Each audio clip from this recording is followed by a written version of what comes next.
नमस्कार प्यारे बच्चों, आप सभी का स्टडी 91 के इस ऑनलाइन प्लेटफॉर्म पर मैं अमित आप सभी का हार्दिक स्वागत करता हूं। दोस्तों, आप सभी के सामने यह शेषावस्था का सेकंड पार्ट होगा जो बेहद इंपॉर्टेंट होगा आप सभी के पेपर के लिए। बात किया जाए, हम सभी ने पहली क्लास में जो शेषावस्था की पहली क्लास हम सभी ने पढ़ा था, उसमें बात किया जाए शेषावस्था जो किस भाषा का शब्द है। जैसे हम जानते हैं लैटिन भाषा का शब्द है, दो शब्दों से मिलकर बना है, इन प्लस फेरी से बना है। इनफैक्ट बोला जाता है, इनफैक्ट का मतलब होता है शिशु। तो इन सारी चीजों को हम सभी ने पिछली क्लास में अच्छे से डिफिनीशन के तहत और जो शेषावस्था के नेम है, जो अलग अलग नाम आप सभी के पेपर पूछे जाते हैं, वह भी हम सभी ने क्लियर कर रखा था। और डिफिनीशन जो अलग अलग मनोवैज्ञानिक ने, जैसे क्रो की डिफिनीशन है, वैलेंटाइन की डिफिनीशन है, बेहद इंपॉर्टेंट डिफिनीशन होती है, आप सभी के पेपर में पूछी जाती है, हमेशा से पूछी गई हैं, तो पूछी जाने की संभावनाएं भी हैं। दोस्त, तो हम सभी आज की क्लास में शेषावस्था की विशेषताओं पर चर्चा करेंगे। तो सबसे पहले बात करेंगे शेषावस्था। ध्यान दें, इन सारी चीजों को हम अच्छे से समझते हुए आगे बढ़ रहे हैं। शेषावस्था की बात करें तो समानता की जब बात करते हैं तो 0 से 5 से 6 वर्ष तक ही बोली जाती है। लेकिन अगर आपसे पूछा जाए शैशव काल कितना होता है तो हम बताएंगे 0 से 2 वर्ष, क्योंकि जहां तक बच्चा जब तक नहीं बोल पाता वही तक ही क्या बोला जाता है, वह शैशवावस्था बोला जाता है। लेकिन समानता जो रखा गया है, जो मनोवैज्ञानिक ने समानता एक बांट दिया है, औसतन बांट दिया है, उसको 0 से 6 वर्ष ही मानते हैं। तो हम सभी को समझना है, सीखना है और आगे बढ़ना है। तो बात करेंगे, सबसे पहले बात करेंगे दोस्त, हम सभी शेषावस्था की विशेषताओं पर चर्चा करेंगे आज की क्लास में। इसके बाद और भी सारी चीजें क्लियर करेंगे, लिखेंगे। आप सभी शेषावस्था के बारे में हम सभी पढ़ ही रहे हैं, जिसे हम जानते हैं इन्फेंसी। शेषावस्था या इसे लिखेंगे इन्फेंसी, लिख देंगे इन्फेंसी, लिखेंगे इन्फेंसी। बात करें इसके बारे में हम सभी को क्या करना है, समझना है। इसके बारे में क्या करना है दोस्त, समझना है। विशेषताओं पर हम सभी चर्चा करेंगे, हेडिंग करेंगे शेषावस्था की विशेषताएं। हेडिंग करेंगे दोस्त शेषावस्था की विशेषताएं, जो बेहद इंपॉर्टेंट होगा। लिखेंगे शेषावस्था की विशेषताएं, लिखेंगे शेषावस्था की विशेषताएं। विशेषताओं में बात करेंगे हम सारी विशेषता, क्या क्या विशेषताएं पाई जाती हैं, इस पर हम सभी चर्चा करेंगे। देखिए, सबसे पहले बात करेंगे, लिखेंगे शारीरिक विकास। अगर आपसे पूछा जाए शेषावस्था में क्या होता है, शारीरिक विकास सबसे तेज। देखिए, पहले हम लिखते चलेंगे, इसके बाद अभी हम आपको समझाने का प्रयास करेंगे। शारीरिक विकास सबसे तेज, शारीरिक विकास सबसे तेज। अगर आपसे पूछा जाए किस अवस्था में सबसे तेज शारीरिक विकास होता है तो आप बताएंगे शेषावस्था में। दूसरा लिखेंगे, सेकंड लेंगे मूल प्रवृत्त्यात्मक व्यवहार। क्या लिखेंगे, मूल प्रवृत्त्यात्मक व्यवहार। क्या लिख देंगे, मूल प्रवृत्त्यात्मक व्यवहार। बच्चा मूल प्रवृत्त्यात्मक व्यवहार करता है, मूल प्रवृत्त्यात्मक व्यवहार करता है, मूल प्रवृत्तियों पर आधारित होकर के क्या करता है, बिहेव करता है। आगे हम बात करेंगे, आगे लिखेंगे आप सभी, नेक्स्ट लिखेंगे, आगे लिखेंगे तीसरा गुण नार्सिज्म का गुण पाया जाता है। क्या होता है, नार्सिज्म का गुण पाया जाता है। नार्सिज्म क्या पाया जाता है, नार्सिज्म पाया जाता है, नार्सिज्म का गुण पाया जाता है। नार्सिज्म का मतलब होता है स्वप्रेम। क्या होता है, स्वप्रेम होता है या स्वार्थी स्वभाव। स्वप्रेम या बोला जाता है, या इसे बोला जाता है स्वार्थी स्वभाव भी बोला जाता है। क्या, स्वार्थी स्वभाव भी बोला जाता है। ध्यान देते हुए चले, हर चीजों को हम सभी क्या करेंगे, एक्सप्लेनेशन के साथ सीखेंगे, समझेंगे, क्योंकि विशेषताएं हैं। उसके बाद हम सभी बात करेंगे जो शेषावस्था से संबंधित जो शारीरिक विकास है, कब कितना बढ़ना चाहिए, कितना नहीं, और मानसिक विकास कितना डेवलप होना चाहिए, क्या क्या दांत कितना आ जाता है, कितना शरीर की वृद्धि होती है, सारी चीजों को हम सभी क्लियर करने वाले हैं। तो बात करेंगे हम सभी, तो आगे हम बात करेंगे, लिखेंगे आप सभी, आगे लिखेंगे शेषावस्था में, लिखेंगे विशेषताओं में। आगे दोस्त लिखेंगे, चौथा पॉइंट होगा, चौथे पॉइंट में लिखेंगे इलेक्ट्रा ओडिपस ग्रंथि। इलेक्ट्रा ग्रंथि एंड ओडिपस ग्रंथि, इलेक्ट्रा ग्रंथि एवं ओडिपस ग्रंथि। ओडिपस क्या, इलेक्ट्रा तथा ओडिपस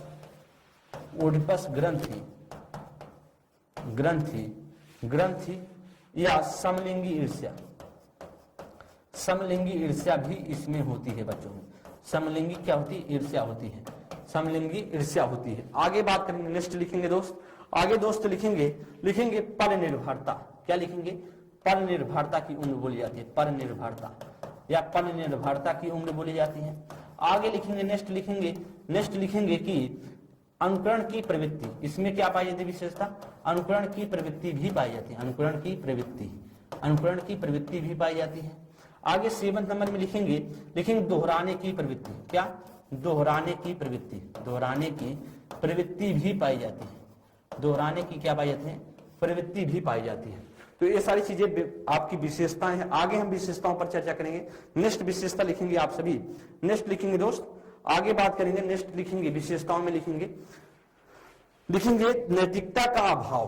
क्या पाया जाता है? नैतिकता का अभाव पाया जाता है। नैतिकता का क्या पाया जाता है? अभाव भी पाया जाता है।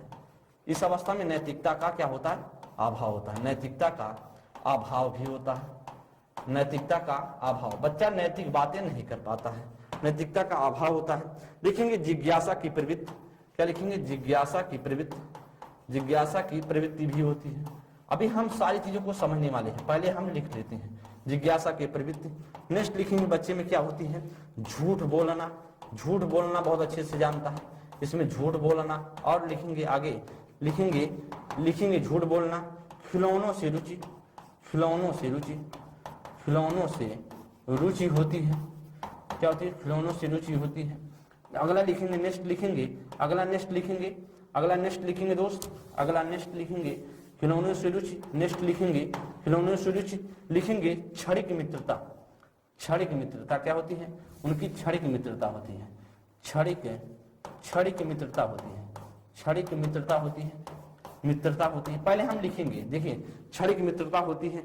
आगे लिखेंगे दोस्त, आगे लिखेंगे 13 नंबर पे और क्या क्या विशेषता है क्षणिक मित्रता। सामाजिक और असामाजिक दोनों होता है। सामाजिक और असामाजिक दोनों होता है। सामाजिक एवं असामाजिक दोनों उस पर बिहेव करता है। सामाजिक दोनों पर आधारित व्यवहार, दोनों पर आधारित व्यवहार करता है। पर आधारित क्या करता है? व्यवहार करता है। सामाजिक और असामाजिक दोनों पर आधारित क्या करता है? व्यवहार करता है। समझ रहे हैं आप लोग? नेक्स्ट लिखेंगे आगे, नेक्स्ट लिखेंगे दोस्त, आगे लिखेंगे दूसरे शिशुओं में रुचि। दूसरे शिशुओं में रुचि। दूसरे शिशुओं में रुचि रखता है। शिशुओं में रुचि रखता है, यह भी विशेषताएं। आगे लिखेंगे, आगे नेक्स्ट लिखेंगे दूसरे शिशुओं में सीखने की तीव्रता। सीखने की तीव्रता होती है। सीखने की तीव्रता होती है। सीखने की तीव्रता होती है। आगे हम लिखेंगे सीखने की तीव्रता में लिखेंगे और आगे लिखेंगे नेक्स्ट लिखेंगे सीखने की तीव्रता होती है। क्या होती है? सीखने की क्या होती है? तीव्रता होती है। आगे नेक्स्ट लिखेंगे, आगे लिखेंगे नेक्स्ट लिखेंगे अविलोमिता का गुण पाया जाता है। अविलोमिता का गुण, अविलोमिता का गुण, अविलोमिता का गुण पाया जाता है। आगे क्या पाया जाता है उसमें बच्चे में? अविलोमिता का गुण लिखेंगे जीववाद का गुण पाया जाता है। जीववाद का गुण पाया जाता है।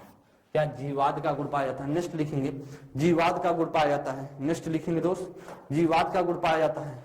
आगे लिखेंगे, आगे लिखेंगे संरक्षण का अभाव। क्या होता है? संरक्षण का अभाव होता है। संरक्षण का अभाव, संरक्षण का अभाव होता है। अभाव। केंद्रीकरण सोच होता है। केंद्रीकरण सोच होता है। केंद्रीयकरण सोच होता है। केंद्रीकरण क्या होता है? सोच होता है। नेक्स्ट लिखेंगे केंद्रीकरण सोच होता है। लेकिन वस्तु स्थायित्व होता है। वस्तु स्थायित्व होता है। स्थायित्व क्या लिखेंगे? वस्तु स्थायित्व लिखेंगे। स्थायित्व, वस्तु स्थायित्व, स्थायित्व का गुण पाया जाता है। वस्तु स्थायित्व का गुण पाया जाता है। और नेक्स्ट लिखेंगे वस्तु स्थायित्व। लिखने पढ़ने की शुरुआत, लिखने पढ़ने की शुरुआत होती है। लिखने पढ़ने की शुरुआत, पढ़ने की शुरुआत होती है। लिखने पढ़ने की क्या होती है? शुरुआत होती है। नेक्स्ट लिखेंगे, आगे लिखेंगे नेक्स्ट लिखने पढ़ने की शुरुआत। शाब्दिक भाषा का उदय, शाब्दिक भाषा का उदय, भाषा का उदय होता है। शाब्दिक भाषा का उदय होता है। आगे लिखेंगे 23 नंबर पर लिखेंगे घर के कामों में हाथ बटाना। घर के कामों में, घर के कामों में क्या करता है? कामों में हाथ बटाना। हाथ है बटाने, बटाने की इच्छा, बटाने की इच्छा जागृत हो जाती है। घर के कामों में हाथ बटाने की इच्छा होती है। नेक्स्ट लिखेंगे 24 नंबर पे लिखेंगे संवेगों का आक्रामक प्रकटीकरण। आक्रामक प्रकटीकरण। अब हम समझेंगे क्या है, अब समझेंगे विशेषताओं पर। देखिए आप सभी के सामने मैंने कुछ विशेषताएं लिख दी हैं। अब हम एक एक करके क्या करेंगे? विशेषताओं को समझेंगे। एक एक करके विशेषताओं को समझने वाले दोस्त। देखिए हम बात करते हैं शैशवावस्था की विशेषता की। जब बात करते हैं दोस्त, आप सभी के सामने शैशवावस्था की विशेषता लिखी गई है। इसमें से बात करते हैं शारीरिक विकास क्या होती है। अगर आपसे पूछे शारीरिक विकास सबसे तेज किस अवस्था में होता है, तो आप बताएंगे दोस्त शैशवावस्था में। ध्यान दें कैसे आप बताएंगे। कैसे? आप जब भी देखते हैं छोटा बच्चा है, नन्हा बच्चा है, 2-3 साल का है, कभी कभी आप देखते हैं 6 महीने 1 साल बाद जब आप जाते हैं तो देखते हैं काफी थोड़ा सा बड़ा हो जाता है, विकास हो जाता है। तो आप सोचते हैं इतनी तेजी फास्ट बढ़ रहा है क्या? तो उसमें क्या है कि शैशवावस्था में शारीरिक विकास बहुत तेज गति से होता है। जो व्यवहार करता है वो मूल प्रवृत्तियों पर आधारित करके व्यवहार करता है। इसलिए नार्सिज्म, बच्चा जब शैशवावस्था में होता है तो नार्सिज्म जैसा गुण, स्वप्रेम जैसे अपने वस्तु को देने की कोशिश नहीं करता है। इलेक्ट्रा ग्रंथि या ओडिपस ग्रंथि का क्या या समलिंगी ईर्ष्या होता है। जैसे बोलते हैं कि पापा क्या करते हैं, पापा लड़कियां पापा से लगाव रखती हैं, प्रेम करती हैं, और लड़की क्या है, माता जी से। तो इलेक्ट्रा ओडिपस ग्रंथ की बात करते हैं। और पर निर्भरता की बात करें तो दूसरों पर निर्भर होते हैं। अनुकरण की प्रवृत्ति नकल करके सीखते हैं, अनुकरण करके सीखते हैं। दोहराने की प्रवृत्ति, जो भी आप बोलते हैं उसको दोहराते हैं, नकल करते हैं, या भी करते हैं बच्चे। आगे बात किया जाए तो बच्चे नैतिकता का अभाव, जैसे नैतिकता की अभाव होती है, क्या हमें करना चाहिए, कैसे करना चाहिए, नहीं, उनका अभाव होती है। जैसे कभी कभी देखे होंगे घर में चींटी चल रही होती है तो बच्चा पहुंच करके दबा देता है चींटी को। क्या अगर नैतिकता होती, दबाता क्या, नहीं, उसको मजा आता है। तो नैतिकता का क्या होता है, अभाव होता है। जिज्ञासा की प्रवृत्ति, जैसे कुछ चीजें सीखने की कोशिश करता है, जिसकी जिज्ञासा ज्यादा होती है। जैसे मम्मी से पूछेगा, पिताजी से अपने पूछेगा, पिताजी अच्छा ऐसा क्यों, वैसा क्यों, मम्मी से माता जी से पूछेगा, आखिर मम्मी ऐसा काम कर रही है क्यों, ऐसा वैसा क्यों काम कर रही है। तो चीजें लगातार पूछता रहता है कभी कभी। तो जिज्ञासा की क्या होती है, प्रवृत्ति होती है। और जिज्ञासा को शांत करना चाहिए शैशवावस्था में। जितना आप जिज्ञासा को शांत करेंगे उतना बच्चा सीख पाएगा। जरूर आप बच्चे की जिज्ञासा को शांत करें। झूठ बोलना, बच्चे बहुत तेजी से झूठ बोल लेता है, बहुत झूठ बोलता है। बात ये खिलौने में रुचि, जो खिलौने हैं, खिलौने में दिन भर खिलौने में लगा रहता है, रुचियां रहती है उसमें। क्षणिक मित्रता, थोड़ी देर में कहेगा हम मित्र बन जाएगा, थोड़ी देर में कहेगा ये भाई देखो हम आपसे बात नहीं करेंगे, एक उंगली दूसरी उंगली से मिलाता है, चाहे मम्मी हो गए पिताजी हो गए, ऐसा कार्य करता है। तो वह क्षणिक मित्रता होती है। सामाजिक और असामाजिक दोनों प्रकार पर आधारित व्यवहार करता है। जैसे कभी कभी सामाजिक व्यवहार भी करता है, कभी कभी जब अपने वस्तु को दे देता है तो सामाजिक तरीके से, जब नहीं देता तो असामाजिक तरीके से, ऐसे भी व्यवहार करने की कोशिश करता है। दूसरे शिशुओं में रुचि, बच्चा जब छोटा होता है दूसरे शिशु में, जो आप बात करें कभी कभी घर के पड़ोस में कोई छोटा नन्हा बच्चा है तो जाके खिलाता है, उसको खिलाता है और उसको उठाने की कोशिश करता है, उसको भैया बाबू करके बुलाता है। क्यों? क्योंकि उसमें रुचियां होती है दूसरे बच्चों में। खेलने की तीव्रता या सीखने की तीव्रता, मतलब सीखने की तीव्रता का मतलब जो आप बताते हैं बहुत तीव्र गति से सीख लेता है। अगर आपको बताना चाहिए शैशवावस्था में, जितना आप बताएंगे बच्चा उतना तीव्र गति से सीखेगा, क्योंकि माइंड अभी क्या है, बहुत तेजी से चलता है बच्चे का। बात कीजिए अविलोमिता, मतलब अविलोमिता का मतलब जब आप चीजें बता देते हैं तो रिवर्स नहीं कर पाता, अविलोमिता का भी गुण होता है। जीववाद का मतलब है निर्जीव में सजीवता की भावना होती है, उसमें जीववाद पर आधारित करके बातें करता है। बात किया नेक्स्ट पॉइंट है संरक्षण का अभाव, जो कंजर्वेशन का अभाव होता है वह संरक्षित नहीं कर पाता चीजों को। बच्चा क्या कर नहीं पाता, संरक्षित नहीं कर पाता। केंद्रीकरण की सोच, मतलब केंद्रता भरी सोच होती है बच्चे में, मतलब एक ही बिंदु पर फोकस करके सोचता है। वस्तु स्थायित्व का मतलब है बच्चा वस्तुओं का ओझल नहीं हो पाती, उसके सामने से हट नहीं पाती, वस्तु स्थायित्व का गुण होता है। बात किया लिखने पढ़ने की शुरुआत, या बच्चा अभी जानते हैं कि 4-5 साल का जब बच्चे होता है धीरे धीरे पढ़ने जाता है, स्कूल जाने शुरू करता है, इसलिए लिखने पढ़ने की शुरुआत भी बोलते हैं। शाब्दिक भाषा का उदय, धीरे धीरे शब्दों का भाषा अच्छे तरीके से बोलने पर पकड़ रखता है, इसलिए हम शाब्दिक भाषा का उदय बोलते हैं।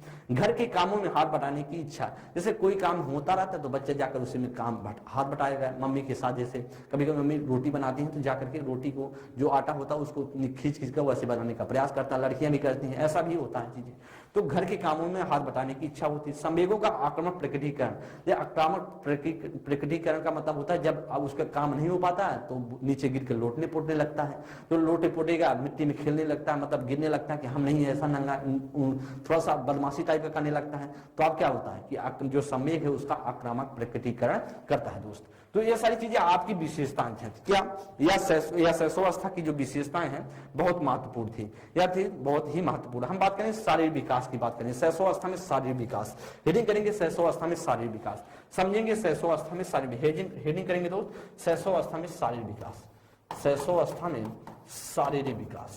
ये शारीरिक विकास कैसे होता है शैशवावस्था में, शारीरिक विकास, शारीरिक विकास, शैशवावस्था में शारीरिक विकास की हम बात करने वाले हैं। लिखेंगे शारीरिक विकास की बात करेंगे, शैशवावस्था में शारीरिक विकास पर बात करेंगे। लिखेंगे दोस्त आकार की बात करें, आकार या साइज, आकार या साइज की बात करेंगे। बात किया जाए जब बच्चे का शिशु बालक जब जन्म लेता है तो जन्म के समय कितनी लंबाई होती है। आकार की बात करें जन्म के समय, जन्म के समय, जन्म के समय बच्चे की बात करेंगे, जन्म के समय की बात करेंगे। लेकिन जन्म के समय शिशु बालक की लंबाई कितनी होती है, शिशु बालक की लंबाई, शिशु बालक की लंबाई बालक, और फिर बात करेंगे ये शिशु बालिका, शिशु बालिका की बात करेंगे, शिशु बालिका की लंबाई की बात करेंगे, शिशु बालक और शिशु बालिका की लंबाई की बात करेंगे। जैसे कितना होता है 20.5 इंच होता है, जिसे बालक की इंच होता है। इंच में इसे बात करें तो 20 इंच की लड़की होती है 20 जब जन्म होता है। अगर इसे सेंटीमीटर में लिखेंगे तो 51.5 सेंटीमीटर, क्या लिखेंगे 51.5 सेंटीमीटर बच्चे का होता है। और पूछा जाए लड़की का पूछा जाए तो 51 सेंटीमीटर, क्या बताएंगे 51 सेंटीमीटर होता है। तो ध्यान दें, शिशु बालक की बात करेंगे अगर इंच में होगा तो 20.5 होगा, शिशु बालिका को तो 20 इंच होगा। अगर बात किया जाए अगर सेंटीमीटर में 51.5, ऐसी चीजें पूछी जाती हैं, कई बार पूछी गई है दोस्त। देखेंगे 1 इंच में कितने सेंटीमीटर होता है, अभी तो लिख लें, और बच्चे नहीं जानते। 1 इंच में बराबर लिखेंगे 2.54 सेंटीमीटर होता है। 2.54 क्या होता है सेंटीमीटर होता है, यह भी आपके दिमाग में होना चाहिए। ये तो इससे आप क्या कर सकते हैं, कैलकुलेट कर सकते हैं। ठीक है, तो ये तो जन्म के समय था। अब हम बात करते हैं 6 वर्ष में। 6 वर्ष में आकार कितना हो जाता है, ध्यान देंगे 6 वर्ष में आकार की बात करेंगे हम। 6 वर्ष में इनकी आकार कितनी बढ़ती है, 6 वर्ष में लिखेंगे। ये तो जन्म के समय था, अब हम बात करेंगे 6 वर्ष में। लिखेंगे 6 वर्ष में आकार, 6 वर्ष में आकार या साइज, 6 वर्ष में आकार या साइज कितनी हो जाती है, लिखेंगे या साइज या फिर लंबाई, क्या लिखेंगे साइज या लंबाई कितनी होती है। तो ध्यान देंगे, लिखेंगे बालक की लंबाई, लिखेंगे बालक की लंबाई क्या लिखेंगे बालक की लंबाई और बालिका की लंबाई, बालक की लंबाई और बालिका की लंबाई लिखेंगे बालक की लंबाई बालिका की लंबाई क्या होती है 108.5 सेंटीमीटर 6 वर्ष में बालक की लंबाई। और बात करें बालिका की, लिखेंगे 107.4 सेंटीमीटर इसमें बालिका की होती है। तो यह आपके सामने था। तो शारीरिक विकास, शैशवावस्था में शारीरिक विकास आप सभी के सामने है। जन्म के समय इतनी लंबाई, 6 वर्ष में इतनी।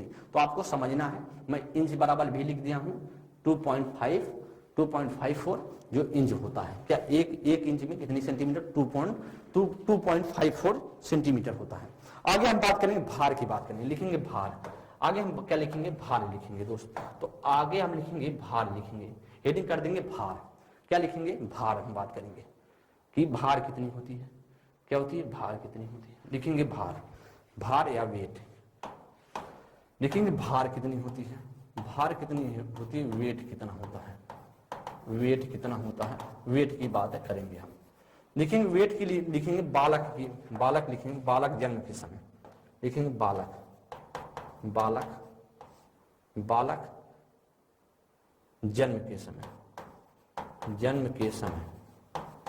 जन्म के समय और बालिका जन्म के समय, लिखेंगे बालिका जन्म के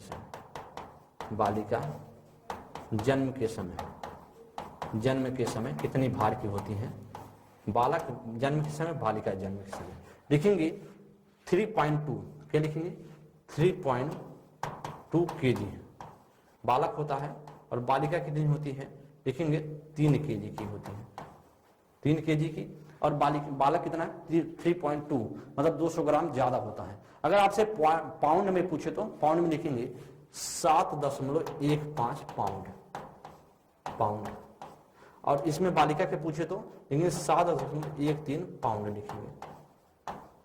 और 1 पाउंड में लिखेंगे 1 kg में कितना पाउंड होता है, 1 kg में कितना पाउंड होता है, ये भी तो आपको इंपॉर्टेंट है। 1 kg में कितना पाउंड होता है, लिखेंगे 1 kg में 2.205 लिखेंगे 2.205 पाउंड होता है। क्या होता है 2.205 होता है। तो इस बात को ध्यान देंगे, यह पाउंड में होता है 2.205 पाउंड होता है। जन्म के समय बच्चे 3.2 kg होता है और बालिका कितनी होती है 3 kg की होती है। पाउंड में भी मैंने लिख दिया है, आपको समझ में रहे सारी चीजें। लिखेंगे 6 वर्ष में भार कितना हो जाता है बालक का, कितना होना चाहिए 6 वर्ष में बाद, लिखेंगे 6 वर्ष बाद भार, बाद भार, भार बालक का, बालक 6 वर्ष बाद भार बालिका का, वर्ष बाद भार बालिका का कितना होना चाहिए, क्योंकि इससे क्या होगा आपको पता चलेगा कि बच्चा कुपोषण नहीं है, बच्चा क्या कुपोषण नहीं है। तो कितना होना चाहिए 16.3 केजी बालक होना चाहिए और बालिका 16 केजी की होनी चाहिए।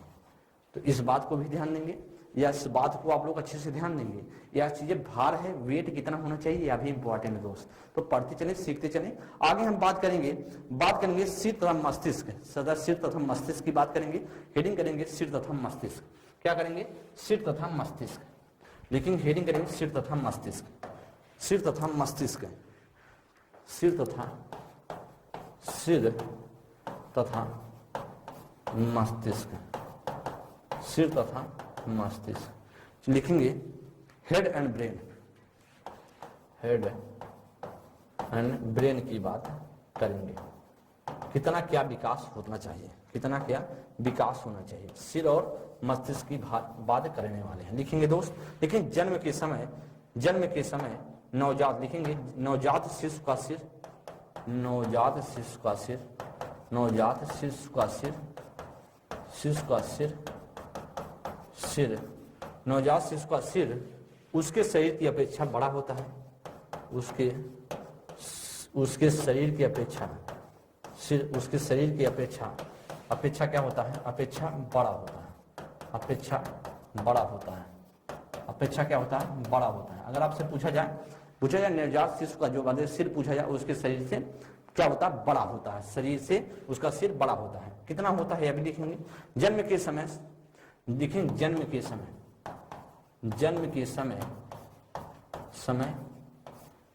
समय सिर की लंबाई, कुल शरीर की लंबाई की 1/4 होती है, कुल शरीर की लंबाई की 1/4 होती है, 1/4 होती है, 1/4 या लिखेंगे 1/4 होती है, 1/4 या 1/4 होती है। अगर आपसे पूछा जाए कि भैया जो सिर होता है वह सिर पूरे जितना शरीर बच्चे का है उसका 1/4 मतलब चौथवा हिस्सा वह सिर ही होता है बच्चे का। यह भी आपको ध्यान में रखना चाहिए, यह भी आपको ध्यान में रखना ही चाहिए। आगे हम बात करेंगे, लिखेंगे जन्म के समय मस्तिष्क का भार, लिखेंगे जन्म के समय मस्तिष्क का भार, जन्म के समय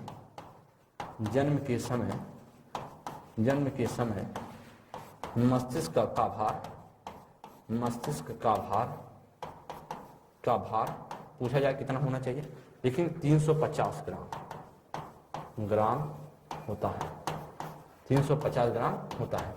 जन्म के समय पूछता है, बहुत महत्वपूर्ण है। अगर पूछे जन्म के समय मस्तिष्क का भार कितना होता है, 350 ग्राम। आगे लिखेंगे 6 वर्ष बाद, लिखेंगे एवं 6 वर्ष बाद मस्तिष्क का भार पूछा जाए, मस्तिष्क का भार कितना होना चाहिए, लिखेंगे 1.25 केजी होता है। तो आप पूछे जाए कि जन्म के समय तो आप बताएंगे 350 ग्राम का। अगर पूछे 6 वर्ष बाद मस्तिष्क का भार कितना हो जाता है, 1.25 केजी दोस्त। यह बहुत महत्वपूर्ण है, बहुत ही क्या है महत्वपूर्ण पॉइंट है। इसे आप लिखते चलें और समझते चलें। तो आप सभी इसे लिखते चलें, क्या करें और समझते हुए आगे बढ़ेंगे। आगे हम बात करेंगे हड्डियों की बात करेंगे। क्या लिखेंगे, हड्डियों की बात करेंगे। लेकिन हड्डियों की बात लिखेंगे, या तो हो गया मस्तिष्क भार। अब हम बात करेंगे हड्डियों की बात करेंगे। हड्डियां लिखेंगे,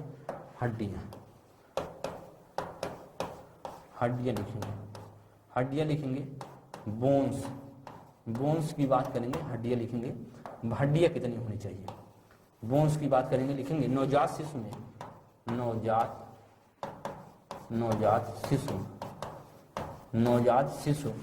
हड्डियों की संख्या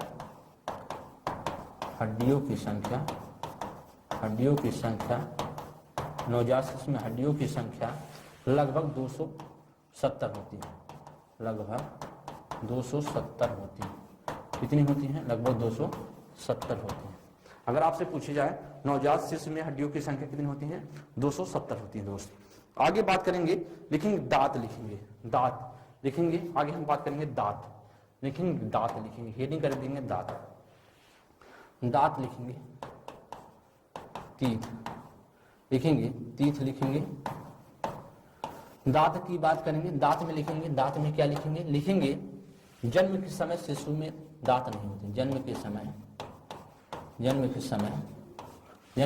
शिशु के दांत नहीं होते हैं। शिशु के दांत नहीं होते हैं। शिशु के दांत नहीं होते हैं। क्या नहीं होते हैं? शिशु के दांत नहीं होते हैं। लिखेंगे शिशु के लगभग 20 दांत, लिखेंगे शिशु में लगभग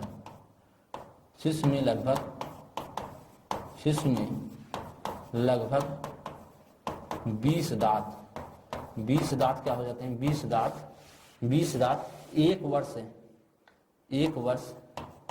एक वर्ष अंत तक आ जाते हैं।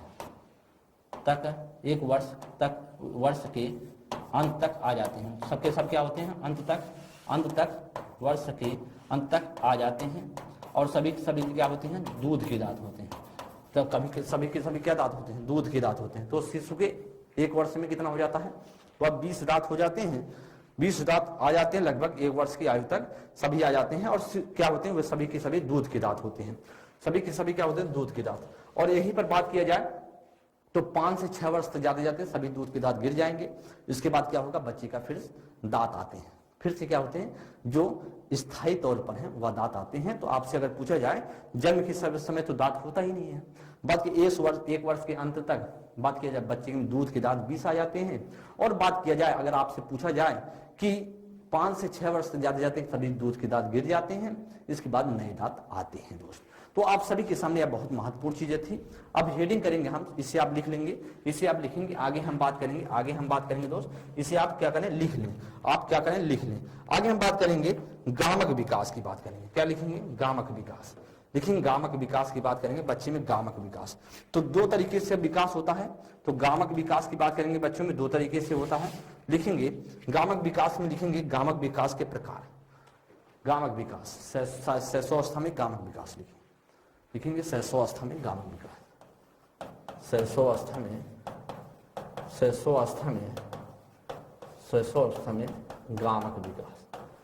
गामक विकास। शैशवावस्था में गामक विकास लिखेंगे। शैशवावस्था में गामक विकास। तो गामक विकास 2 तरीके से होते हैं। लिखेंगे 2 तरीके से होते हैं। तो लिखेंगे 2 प्रकार के होते हैं गामक विकास।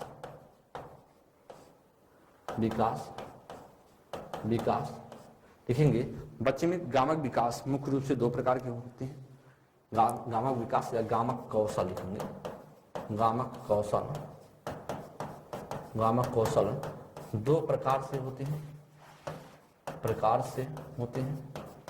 2 प्रकार से होते हैं। शैशवावस्था में 2 प्रकार से होते हैं। एक कैसा होता है वह लिखेंगे गामक कौशल 2 प्रकार के लिखेंगे। नंबर 1 कौशल लिखेंगे सूक्ष्म कौशल 1 लिखेंगे। सूक्ष्म कौशल 1 लिखेंगे स्थूल कौशल। सूक्ष्म कौशल और स्थूल कौशल। तो सूक्ष्म कौशल और स्थूल कौशल के तहत क्या होता है? बच्चे में गामक कौशल का विकास होता है। गामक कौशल का विकास लिखेंगे। जैसे इसमें क्या होता है? स्थूल में क्या होगा? शरीर के बड़े भाग का विकास। क्या होता है? शरीर के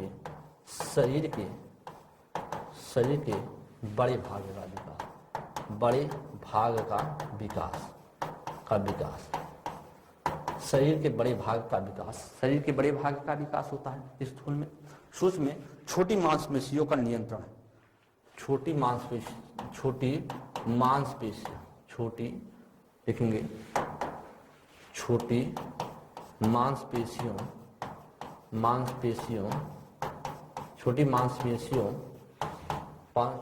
मांसपेशियों में नियंत्रण करने की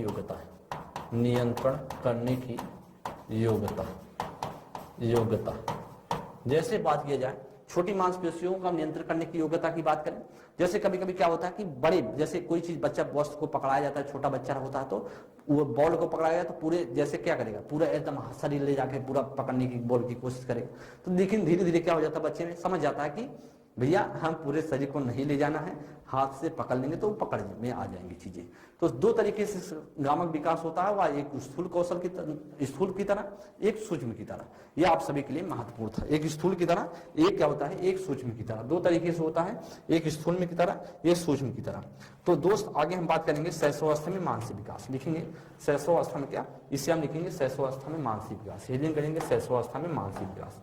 शैशवावस्था में मानसिक विकास, शैशवावस्था में मानसिक विकास, मानसिक विकास।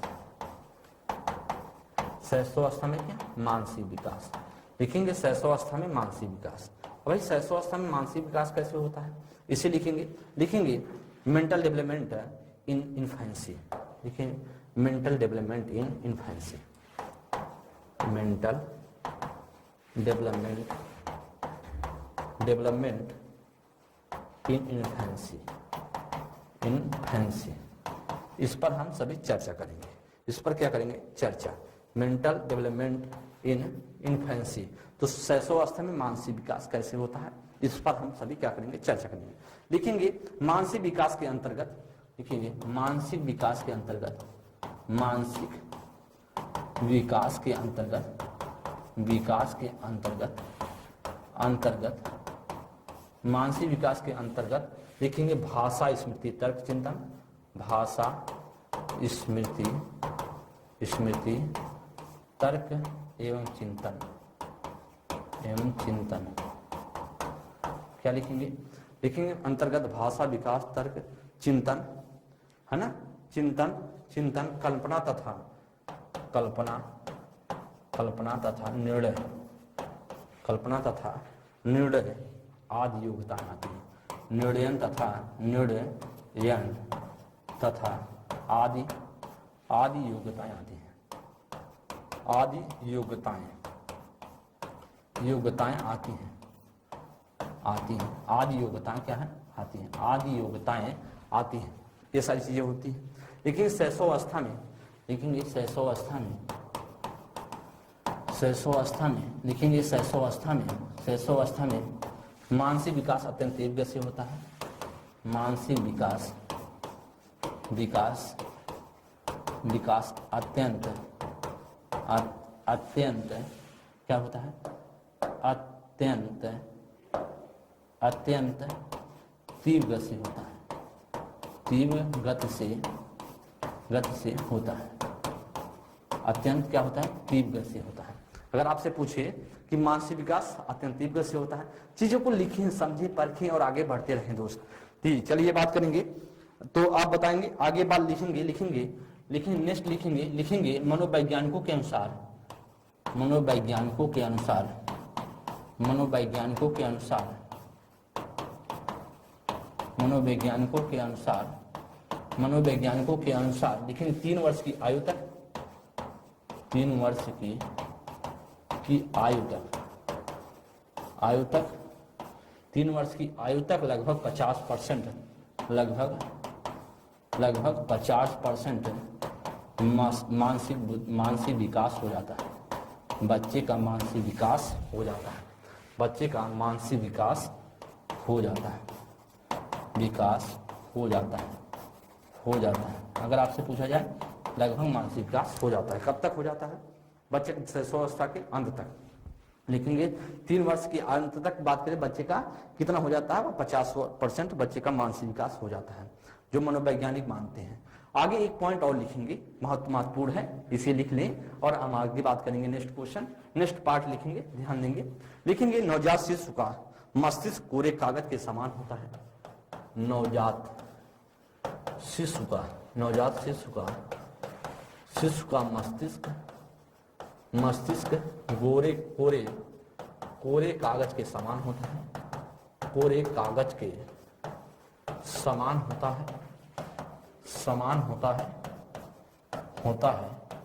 जब बहुत इंपॉर्टेंट है, किसने कहा है, होता है, जॉन लॉक के अनुसार। किसने लिखेंगे, इंपॉर्टेंट लिख देंगे, बहुत इंपॉर्टेंट है। किसने कहा है, जॉन लॉक, जॉन लॉक के अनुसार, लॉक के अनुसार। अगर पूछा जाए भैया, अगर आपसे दोस्त पूछा जाए कि नवजात शिशु का मस्तिष्क कोरे कागज के समान होता है, या किसने कहा है शैशवावस्था में, तो आप बताएंगे जॉन लॉक ने कहा है। अब हम बात करें शैशवावस्था में शिक्षा की बात करेंगे। शैशवावस्था में किस प्रकार की हमें शिक्षा देनी है, शैशवावस्था में किस प्रकार से हमें शिक्षा देनी है। हेडिंग करेंगे शैशवावस्था में शिक्षा। क्या, शैशवावस्था में शिक्षा की बात करेंगे। शैशवावस्था में शिक्षा, शैशवावस्था में, शैशवावस्था में शिक्षा। एजुकेशन इन, लिखेंगे education in infancy, education in infancy, मतलब शैशवावस्था में हम किस प्रकार की शिक्षा देंगे, इस पर हम बात करेंगे। हम किस प्रकार की शिक्षा देने वाले हैं, इसी बात को समझेंगे। देखिए दोस्त, हर सारी चीजों को हम बहुत अच्छे से समझा रहे हैं, सिखा रहे हैं। देखिए बहुत फास्ट, बहुत दिव्य से हम बोल भी नहीं रहे हैं, जिससे कोई आपको कठिनाई हो, कोई दिक्कत हो, तो आपको क्या करना है, सीखना और समझते हुए आगे बढ़ना है। शैशवावस्था में शिक्षा की बात हम करेंगे तो किस प्रकार की शिक्षा देनी चाहिए, लिखेंगे अच्छी आदतों का निर्णय। लिखेंगे, सबसे पहले लिखेंगे शैशवावस्था में, लिखेंगे अच्छी आदतों, अच्छी आदतों, आदतों का, अच्छी आदतों का लिखेंगे निर्माण, अच्छी आदतों का क्या करें, हम निर्माण करें बच्चों में। नेक्स्ट लिखेंगे, नेक्स्ट लिखेंगे उचित वातावरण दें, बच्चों में क्या दें, उचित वातावरण दें, उचित वातावरण दें। ठीक है, उचित वातावरण देंगे, हम समझाएंगे अभी आपको, बस उचित व्यवहार सिखाएं, उचित क्या करें, उचित व्यवहार सिखाएं। शैशवावस्था में बच्चा हो। आगे हम नेक्स्ट बात करेंगे मूल प्रवृत्तियों में प्रोत्साहन दें, मूल प्रवृत्तियों का, मूल प्रवृत्तियों को प्रोत्साहन, वो प्रोत्साहन दें, मूल प्रवृत्तियों को क्या करें, प्रोत्साहन दें, मूल प्रवृत्तियों को क्या करें, प्रोत्साहन दें। लिखेंगे जिज्ञासा संतुष्टिकरण, जिज्ञासा संतुष्टिकरण करें, जिज्ञासा संतुष्टिकरण करें बच्चे का, जिज्ञासा संतुष्टिकरण करें। आगे हम बात करें, लिखेंगे क्रिया आधारित शिक्षा करें, क्रिया आधारित शिक्षा, क्रिया आधारित शिक्षा दें, आधारित शिक्षा दें बच्चों को, क्रिया आधारित क्या करें, शिक्षा दें। आगे लिखेंगे चित्रों कहानी को द्वारा शिक्षा दें, चित्रों एवं कहानियों द्वारा, कहानियों द्वारा, कहानियों द्वारा क्या करें, कहानियों द्वारा शिक्षा दें, कहानी द्वारा शिक्षा दें। खेल आधारित शिक्षा दें, क्या दें, खेल आधारित शिक्षा, लिख दें खेल आधारित शिक्षा दें, आधारित शिक्षा दें। अब हम बात करेंगे क्या क्या पॉइंट है इसमें, क्या क्या पॉइंट है। शैशवावस्था में शिक्षा की बात करें दोस्त, तो इस प्रकार से हमें शिक्षा देनी है, बच्चों को समझाना है।